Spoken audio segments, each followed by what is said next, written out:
자, 이번에는요. 눈과 귀를 잡은 인물들 얘기를 좀 해보겠습니다. 자, 첫 번째 기사입니다. 3명의 인물을 연속해서 소개해 드릴 텐데요. 먼저 첫 번째 인물 봐주시죠. 창법도 주법도 바꿨다. 81세. 80이 넘었습니다. 81세 로커 신중현 이렇게 돼 있습니다. 이 사진 봐주세요. 백발 그리고 80이 넘으신 분입니다. 1938년생입니다.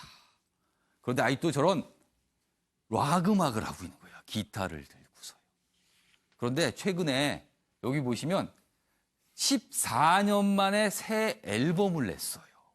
본인이 평생 해왔던 그런 앨범인 거죠. 여기 보시면 흔히 대부라고 하면 이미 어느 정도 경지에 올라 영향력이 큰 사람을 뜻한다. 신중현, 락의 대부로 불리죠. 그런데 그 유명한 기타 회사라고 합니다. 펜더사로부터 2009년에 특제 기타를 헌정을 받았습니다. 선물을 받은 겁니다. 그리고 나서 그동안 이걸 연주했는데 그러다 보니까 새로운 음악을 좀 해보겠다. 그래서 창법도 주법도 바꿔서 새로운 음악을 만들었고 새 앨범을 냈다고 합니다. 80이 넘었습니다. 나이만 80이 넘었죠? 이 정도의 행동은 청춘입니다. 지금 신중현, 락의 대부 신중현 씨가 과거에 연주했던 음악도 나오고 있는데요. 지금 배경음악으로. 지금 뭐 사진도 보시면 백발의 락 음악을 연주하시는 분이에요. 대단합니다.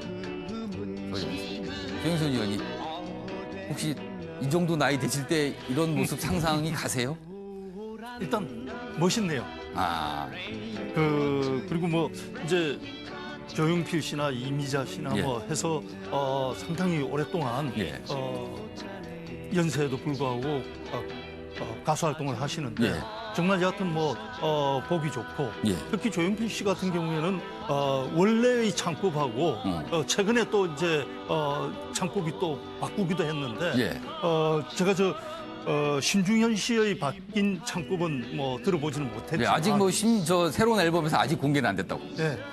이런 연세에 새로운 그 창법을 시도할 수 있다는 것도 정말 놀랍네요. 그러니까 저 정도 나이에도 음악을 계속한다는 건 그만큼 자기 관리가 철저했다는 거죠. 방법은요. 명상과 소식이었다고 합니다. 이게 자기 관리 방법이었다고 소개되고 있습니다.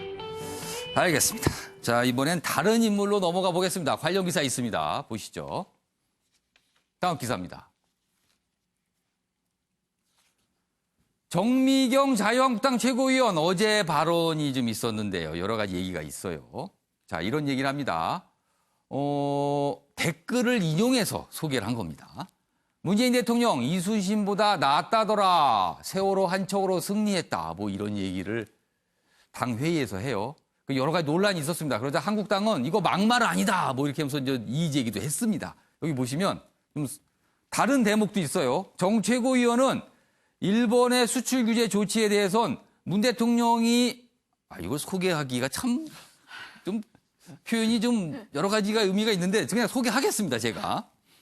문 대통령이 싼 배설물은 문 대통령이 치우는 게 맞고 아베 총리가 싼 배설물은 아베 총리가 치워야 하는 게 맞지 않나 이런 얘기도 했습니다. 자, 그럼 어제 회의에서 어떻게 얘기했는지 영상으로 확인해 보겠습니다. 자, 문재인 대통령 전남도청에 방문한 자리에서 이순신 장군 입에 올리셨습니다. 12척의 배로 나라를 지켜냈다고. 이 기사를 보신 많은 국민들께서는 과연 무슨 생각을 하셨을까? 댓글 중에 눈에 띄는 글이 있어서 여러분께 소개합니다. 어찌 보면 문통이 낫다더라. 세월호 한 척 갖고 이긴. 문재인 대통령이 싼 배설물은 문재인 대통령이 치우시는 게 맞지 않습니까? 아베가 싼 배설물은 아베가 치워야 되는 거 맞지 않습니까? 배재정 전 의원님, 어떻게 생각하십니까? 저는 어떤 발언을 했다 이런 것도 문제지만 막말이 아니다라고 이야기하는 것도 사실은 이해가 어제 되지 저녁에 않습니다. 이제 그런 입장을 한국당이 제가 나타냈어요. 어제 우연히 예. 그 기자분들을 좀 만났는데요. 예. 지금 한국당의 전략이 그렇다고 합니다. 무조건 언론중재위에 다 걸어서 기자들의 기사 쓰는 활동을 위축시키는 것을 좀 전략으로 한다. 자, 이런 이거는 저 옆에 저 한국당에 몸담고 계신 이경환 변호사 일단 설명을 좀 해주셔야 제가 될 것 같아요. 말씀을 드리는 예. 것은요, 제가 인용을 한 겁니다. 기자들의 아, 이야기를 그런 얘기를 인용한 들으셨다. 것인데요. 그 정도로 지금 한국당에서 예. 어떤 지금 현재의 언론에 대해서 좀 왜곡된 생각을 가지고 계신 것 같고, 아까 우리 앵커께서 직접 읽기도 사실 민망한 사실 거라는 방송에서 표현을 직접적으로 하셨지 저런 않습니까? 표현을 하지는 않죠. 그렇죠. 예. 그런데 그것에 대해서 이건 막말은 아니다라고 얘기하는 것, 그걸 누가 판명합니까? 한국당이 스스로 얘기해놓고 문제가 될 만하니까 막말 아니다라고 얘기하는 상황이 너무 웃기고 저는 그렇습니다. 민주당도 그렇고요. 자유한국당도 그렇고 특히 내년 선거에서 심판을 받아야 되는데 예. 국민들을 좀 두려워해야 된다고 생각합니다. 여야 가릴 것 없이 예. 말을 할 때 정제된 말을 써야 되고 그런 것들을 통해서 국민들께서 지금 심판하시려고 보고 계신 것 아닙니까? 본인이 막말 아니다 혹은 당에서 막말 아니다라고 해서 국민들께서 이게 막말이 아니구나라고 생각하시지 않거든요. 더 겸허해질 필요가 있다. 그 말씀드리고 그러니까 싶습니다. 좀 국민을 좀 두려워하면서 정제된 말을 좀 했으면 좋겠다. 이런 당부시네요. 자, 이규현 변호사, 뭐 설명하실 게 좀 있을 것 같아요. 말씀하세요. 좀 설명이 좀 많은데요. 예. 일단 간단하게 해보겠습니다. 예.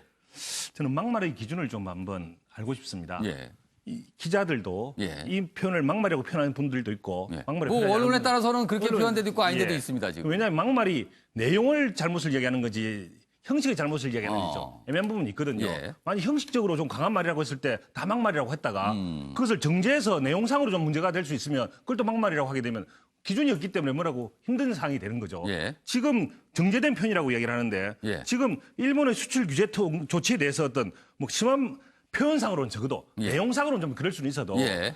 또 표현상으로는 정제된 표현을 쓴 것 같은데 뭐 물론 듣기에 따라 다를 수 있습니다. 기준이 예. 다르기 때문에 그 기준은 방송에서 나오는 용어랑 야당이 여당을 비판하는 용어랑은 다를 수밖에 없는 거 아닙니까? 그러면 상황에 따라 좀 다를 수 있다. 그럼요. 어. 여당이 그럼 야당 비판할 때 어떤 표현을 썼느냐? 이번에 여기에 대해서도 예. 야당 최고위원이 악랄하다 표현을 썼습니다. 저는 이게 막말이라 보거든요. 왜 악랄이라는 표현을 쓰는지 잘 모르겠습니다. 어느 게 막말인지 저는 정확하게 정말 잘 모르겠어요. 대부분 판례도 한번 받아보고 싶은데. 그 두 번째 아까 하실 말씀 있는데 예. 아까 배재영 의원께서 한국당이 바라보는 뭐 언론에 대한 태도 그 얘기를 하셨어요. 그 부분도 말씀을 드리는 예. 건 뭐냐면 무조건 언중에 올린다. 예. 뭐 무조건 그럼 모든 기사를 다 올립니까? 그렇지 않습니다. 정확하게 우리 당이 보기에 예. 부당하다고 생각되는 것들, 가짜 뉴스라고 판단되는 것들 어떻게 그러냐?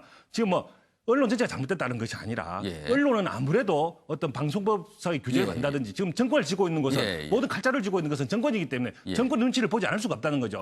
같은 기사의 내용을 쓴다 하더라도 그러니까 기자가 한국당이 지금 그렇게 보고 있다라는 그렇죠. 거죠. 우리 야당 입장에서는 같은 내용을 쓴다 하더라도 표현이 정제돼 쓰지는 안 쓰지냐에 따른데 예. 여당에 대해서는 그렇지 않으면서 야당에 대해서 엄격하게 쓴다. 이 예. 부분에 대해서는 저희 야당 입장에서 이야기를 안 할 수가 없게 되는 거죠. 그 부분에 대해서 가짜뉴스를 가지고 상대할 것이다. 이런 표현인 것이죠. 알겠습니다. 아무튼 어제 발언 갖고 여러 가지 좀 얘기들이 있습니다. 마지막 인물 보겠습니다. 조국 청와대 민정수석 얘기입니다. 여기 보시면 산업부 발표 자료 페이스북에 먼저 올린 조국 수석. 이런 일이 있었어요. 일본 보복 대책 배포 보도자료 14분 전, 보도자료가 정식 나오기 14분 전에 본인의 SNS상에 그 보도자료 내용을 올린 겁니다. 조 수석 측은 공개 자료다, 유출 아니다 이렇게 얘기하고 있습니다. 그러나 관련 부처는 사과를 했어요. 죄송하다고. 야당 오만한 왕수석이다 이런 또 비판이 나오고 있습니다. 여기 내용은 보면요.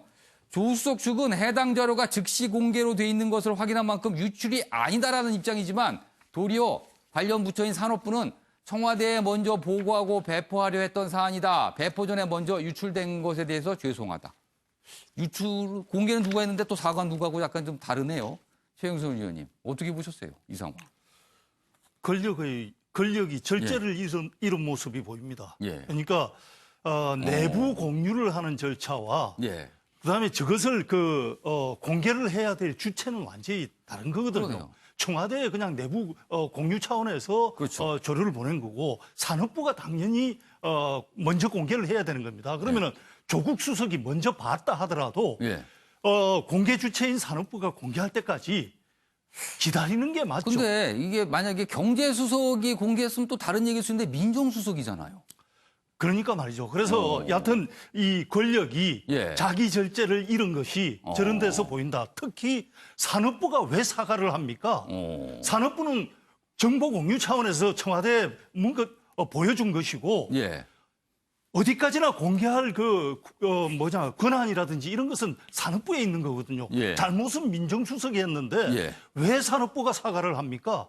알겠습니다. 정말 어이없는 일입니다. 양지열 변호사, 뭐 한 30초 정도 남았는데 어떻게 보셨어요, 이 사안? 저는 그 산업부의 사과가 누구를 향한 사과인지를 먼저 좀 따져봐야 될 것 같은데 기자들 입장에서는 우리가 이게 배포받아서 보도를 준비하기 전에 이게 공개가 됐다는 게 예. 싫을 수 있지만 국민들 입장에서는 별 차이가 없을 것 같은데요. 어. 그러니까 저 사과를 누구에게 한 걸까요?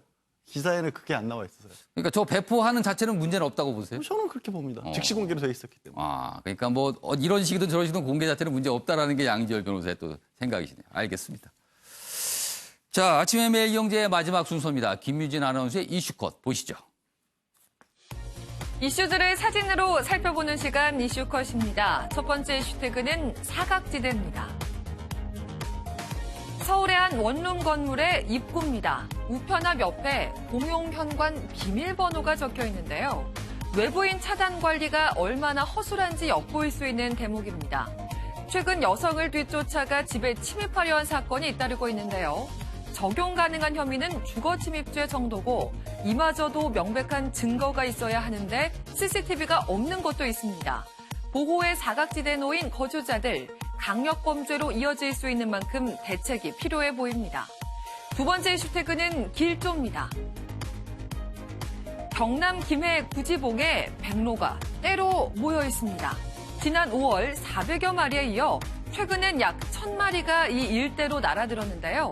소음과 악취로 인근 주민들은 고통을 호소하고 있습니다. 배설물 때문에 소나무도 괴사하고 있다는데요. 예로부터 길조로 여겨지던 백로지만 이번엔 민원 대상이 돼버렸네요. 마지막 이슈태그는 소유권입니다. 한글의 창제 원리가 담긴 훈민정음 회례본. 지난 2008년 처음 상주본의 존재가 알려졌는데요.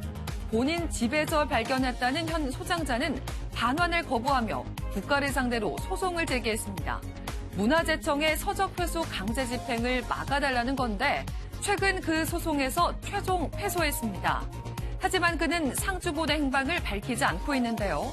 회수가 쉽지만은 않아 보입니다. 지금까지 김유진의 이슈컷이었습니다. 네, 아침에 매일 경제 오늘은 여기까지입니다. 시청해주신 여러분 고맙습니다.